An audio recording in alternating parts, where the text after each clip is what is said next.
Hello students, आज हम लोग यहाँ पर HTML फर्स्ट के सेकंड वीडियो में एट्रीब्यूट्स के बारे में बात करेंगे। बॉडी टैग के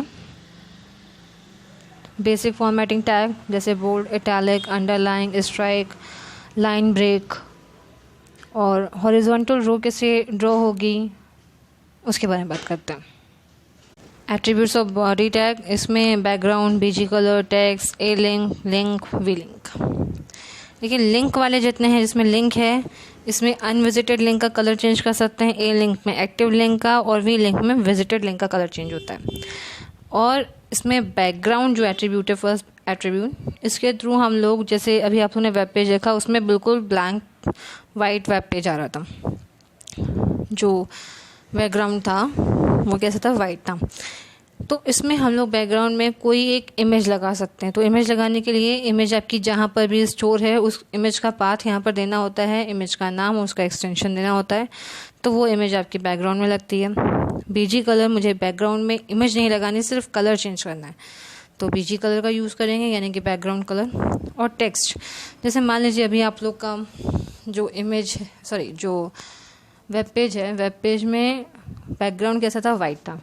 अब हम लोगों ने इसमें बैकग्राउंड दे दिया है यहाँ पे कोई डार्क कलर, तो अब डार्क कलर पर जो टेक्स्ट आएगा वो बाय डिफ़ॉल्ट ब्लैक था, ब्लैक ही आएगा।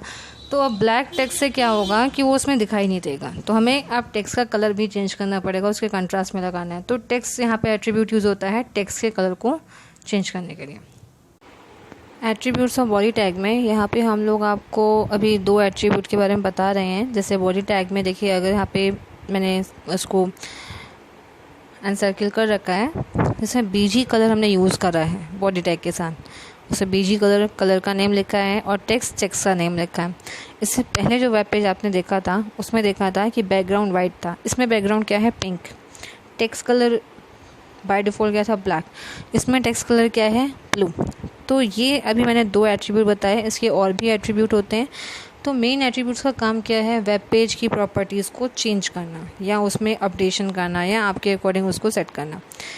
इनके और एट्रीब्यूट्स हैं, बॉडी टैग के और एट्रीब्यूट्स हैं। बैकग्राउंड, जैसे अभी बीजी कलर मैंने बैकग्राउंड कलर चेंज किया था, वैसे ही बैकग्राउंड एट्रीब्यूट्स है, उसके बैकग्राउंड पे इमेज सेट कर सकते हैं। ए लिंक, एक्टिव लिंक, उसका कलर चेंज कर सकते हैं। लिंक से अनविजिटेड लिंक का कलर चेंज कर सकते हैं और वी लिंक से विजिटेड लिंक का कलर चेंज किया जा सकता है। अब बारी आती है जो टेक्स्ट हम लोगों ने लिखा उसमें कुछ बेसिक फॉर्मेटिंग की। जैसे MS ऑफिस में, MS वर्ड पे काम करते समय हम लोग टेक्स्ट को बोल्ड, इटैलिक, अंडरलाइन कर सकते हैं, वैसे ही इसमें भी हम लोग इन एट्रीब्यूट्स का यूज़ कर सकते हैं। बोल्ड अप्लाई करने के लिए बी टैग, इटैलिक करने के लिए इटैलिक टैग, आई टैग का, अंडरलाइन यूज़ करने के लिए यू टैग, स्ट्राइक मतलब एग्जांपल सामने है आपके, एक लाइन टेक्स्ट के बीच में से हॉरिजॉन्टल मैनर में ड्रॉ होती है। SUP यानी कि सुपर स्क्रिप्ट, जैसे फर्स्ट लिखते हैं तो SC क्या है, वो सुपर स्क्रिप्ट में रहता है। सब स्क्रिप्ट, जैसे कोई केमिकल फॉर्मूला H2O एग्जांपल में है तो 2 क्या होता है, नॉर्मल लाइन से थोड़ा सा बिलो होता है। BR ब्रेक लाइन, तो ब्रेक लाइन यानी कि एक तरीके से जैसे MS वर्ड में हम लोग एंटर का यूज़ करते हैं लाइन ब्रेक करके नेक्स्ट लाइन में आने के लिए, वैसे ही यहाँ पर BR क्या करेगा, नेक्स्ट लाइन में आने का काम करेगा। एक चीज़ और, जैसे कोई भी एट्रीब्यूट हम लोग एक लगा रहे हैं, जैसे B लगाया या सिर्फ I लगाया, तो हम लोग ने एट्रीब्यूट टैग यूज़ करा, कंटेंट लिखा, टैग को क्लोज करा। लेकिन जब हम लोग एक साथ कई सारे टैग्स का यूज़ करते हैं, जैसे बोल्ड, इटैलिक, अंडरलाइन, मैंने तीनों टैग का यूज़ करा, तो जिस मैनर में ओपन करते हैं सारे टैग, उसके अपोजिट या रिवर्स मैनर में सारे टैग्स को क्लोज किया जाता है। जैसे B tag, I tag, U tag, तो क्लोज करते समय ये होगा U टैग, I टैग या B टैग। इन शॉर्ट, अगर 1 2 3 के मैनर में ओपन हुआ है तो 3 2 1 के मैनर में टैग्स क्लोज होंगे।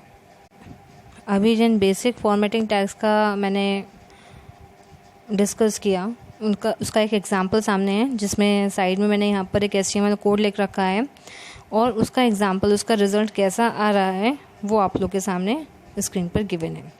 अब देखिए, यहाँ पर मैंने कुछ भी बोल्ड करने के लिए B टैग का यूज़ करा, इटैलिक करने के लिए I टैग का यूज़ करा, अंडरलाइन के लिए U टैग का यूज़ करा। अब मैंने कहा था कि जिस मैनर में हम लोग ओपन करते हैं नंबर ऑफ़ टैग्स, उसके अपोजिट मैनर में उसको क्लोज करते हैं। तो यही काम मैंने यहाँ पर भी करा। मैंने BIU ओपन करा, एग्जाम्पल लिखा और उसके बाद UIB उसको क्लोज कर दिया। तो इसमें बोल्ड भी हो रहा है, इटैलिक भी हो रहा है और अंडरलाइन भी हो रहा है। स्ट्राइक देखिए एग्जांपल में सामने आ रहा है, लाइन ड्रॉ हो रही है। फर्स्ट सुपरस्क्रिप्ट में था तो पहले 1 लिखा, फिर SUP टैग लिखा, फिर ST लिखा। मतलब जिस चीज़ को मुझे सुपरस्क्रिप्ट में लेकर जाना है सिर्फ उसको हम लोग उस टैग के अंदर रखते हैं। तो 1 लिखा, सुपरस्क्रिप्ट टैग लगाया, ST लिखा, फिर सुपरस्क्रिप्ट टैग को क्लोज करा। H2O के लिए भी सेम, जैसे मुझे 2 सिर्फ सबस्क्रिप्ट में लेकर आना है तो पहले H लिखा, सबस्क्रिप्ट टैग ओपन करा, 2 लिखा, फिर उसी सबस्क्रिप्ट टैग को क्लोज करा, फिर O यूज़ करा। तो H2O मैंने जहाँ पे जितने भी फॉर्मेटिंग टैग्स बताए हैं हर फॉर्मेटिंग टैग के आखिरी मैंने BR लगाया है। वो इसीलिए लगाया है ताकि जितना भी ये एग्जांपल हम दे रहे हैं वो एक एक करके नेक्स्ट लाइन में आपको सारे एग्जांपल शो हों। तो BR मतलब हर बार किसी वैल्यू को, किसी टेक्स्ट को नेक्स्ट लाइन में ट्रांसफ़र करने के लिए हम BR का यूज़ करते हैं। BR मतलब ब्रेक रूम या break line. Basic formatting tags के बारे में डिस्कस करने के बाद अब नेक्स्ट आता है, जैसे हम लोग किसी टॉपिक के बारे में लिख रहे हैं तो उसमें हम लोग हेडिंग्स लिखते हैं। हेडिंग होती है, सब हेडिंग होती है, तो उसकी साइज़ थोड़ी अलग होती है। जैसे चैप्टर हेडिंग आप लोग लिखते हो तो थोड़ा सा स्केच पेन का यूज़ कर लिया, थोड़ा सा बोल्ड लिख लिया, या साइज़ नॉर्मल से ज़्यादा हो गई। तो हेडिंग वाइज हम लोग क्या करते हैं, कभी कभी साइज़ में डिफरेंस करते हैं। तो यहाँ पर भी हम लोग हेडिंग्स क्रिएट कर सकते हैं। हेडिंग के यहाँ पे 6 लेवल होते हैं, H1 to H6, जिसमें H1 हम लोग का लार्जेस्ट होता है और H6 हम लोग का स्मॉलेस्ट होता है। ठीक, इसकी अलाइन, इसका जो एट्रीब्यूट है इसका अलाइन एट्रीब्यूट है, जिसकी value left, right, centre, justify, मतलब हम लोग उसको लेफ़्ट साइड पर रख सकते हैं, अलाइनमेंट सेट कर सकते हैं, राइट का अलाइनमेंट सेट कर सकते हैं, सेंटर का या जस्टिफिकेशन का अलाइनमेंट सेट किया जा सकता है। साथ में मैंने एक एग्जांपल लिखा हुआ है यहाँ पर, जिसमें मैंने H1 से लेकर H6 तक सारे हेडिंग टैग्स का यूज़ करा। हेडिंग 1, 2, 3, 4, 5, 6 लिखा। उसका रिजल्ट कैसा आ रहा है आपके सामने है, जिसमें हेडिंग 1 क्या है, लार्जेस्ट है, और हेडिंग 6 जो कि सबसे लास्ट में है वो क्या है, सबसे स्मॉलेस्ट। मैं इतना ही कहूँगी कि हेडिंग 1 से लेकर के हेडिंग 6 चलते हैं और इसके 6 लेवल्स में हेडिंग 1 यानी कि H1 टैग का जो रिज़ल्ट आता है वो लार्जेस्ट होता है और H6 टैग का जो रिज़ल्ट होता है वो स्मॉलेस्ट होता है। नेक्स्ट टैग हम लोग यहाँ पे यूज़ कर रहे हैं HR टैग, जिसके थ्रू हम लोग वेब पेज पर एक हॉरिजॉन्टल लाइन ड्रॉ कर सकते हैं। जब हम लोग सिंपली HR टैग लगाते हैं तो ये पूरे वेब पेज पर एक लाइन को ड्रॉ करता है। इसके भी कुछ एट्रीब्यूट हैं, जिसमें पहला एट्रीब्यूट में अलाइन है, left, centre, right, by default centre होता है। इसके अलावा अगर आप लोग इसको चेंज करना चाहो, इसकी साइड को लेफ़्ट रखना चाहो या राइट रखना चाहो तो वो भी चेंज किया जा सकता है। लेकिन ये तभी शो होता है जब हम लोग इसकी विड्थ में, यानी कि पहले बात तो ये कि HR जब हम लोग ड्रॉ टैग यूज़ करते हैं तो ये पूरे वेब पेज पर आता है। तो यानी कि जब हम लोग इसकी विड्थ को चेंज करते हैं, यानी कि इसको थोड़ा सा छोटा करते हैं, तो इस अलाइन एट्रीब्यूट का रिज़ल्ट समझ में आता है। ठीक, विड्थ को जो यहाँ पे लास्ट एट्रीब्यूट लिखा हुआ है, इसकी वैल्यू हम लोग पिक्सल्स में भी दे सकते हैं और परसेंटेज में भी। पिक्सल मतलब एक तरीके से देखा जाए तो पॉइंट्स। तो अगर मैंने यहाँ पर पिक्सल लिखा 200 लिखा तो ये 200 पॉइंट्स की विड्थ हो जाएगी, और अगर मैंने 20% लिखा तो ये वेब पेज या वेब ब्राउज़र का जो 20% का पोर्शन होगा उतने पोर्शन में लाइन ड्रॉ करेगा। साइज़, इसकी साइज़ यानी कि इसकी साइज़ को चेंज कर सकते हैं। इसमें जो वैल्यू हम लोग देते हैं वो पिक्सल्स में देते हैं। नो शेड मतलब कि यहाँ पर शेड नहीं शो करेगा। बाय डिफ़ॉल्ट यहाँ पे हल्की सी शेड आती है। अगर हम नो शेड एट्रीब्यूट का यूज़ करेंगे तो फिर इसमें शेड शो नहीं करेगा। इसका एग्जांपल दे रहे हैं, HR टैग का एग्जांपल। इसमें सबसे पहले मैंने एक HR टैग अप्लाई किया तो यहाँ पे आप देखेंगे सिंपली ये पतली लाइन यहाँ पे ड्रॉ हो गई। फिर HR में मैंने साइज़ 4 रखा तो एक साइज़ 4 यानी कि उसमें 4 पिक्सल की हाइट वाली लाइन यहाँ पर ड्रॉ हो गई। फिर मैंने यहाँ पर लिखा है विथ 80 मतलब सिर्फ 80 पिक्सल, तो थर्ड लाइन यहाँ पर ड्रॉ है 80 पिक्सल की विथ मतलब कि यहाँ पे बिल्कुल जो चौड़ाई है इसकी HR की यानी कि लाइन की वो 80 पिक्सल्स की हो गई, यानी 80 पॉइंट्स की। फिर सेम पर मैंने यहाँ पर विड्थ रखी है 70%, तो पेज का जो 70% है वो यहाँ पर ड्रॉ हो रही है। तो अब यहाँ पे देखिए कि जो लाइन ड्रॉ हो रही है, मैंने यहाँ पे नो शेड रखा हुआ है, तो वो लाइन आप लोग को यहाँ पे डार्क दिख रही है, मतलब पीछे उसमें हल्का शेड नहीं है, बिल्कुल ग्रे कलर की एक सिंपल लाइन ड्रॉ है।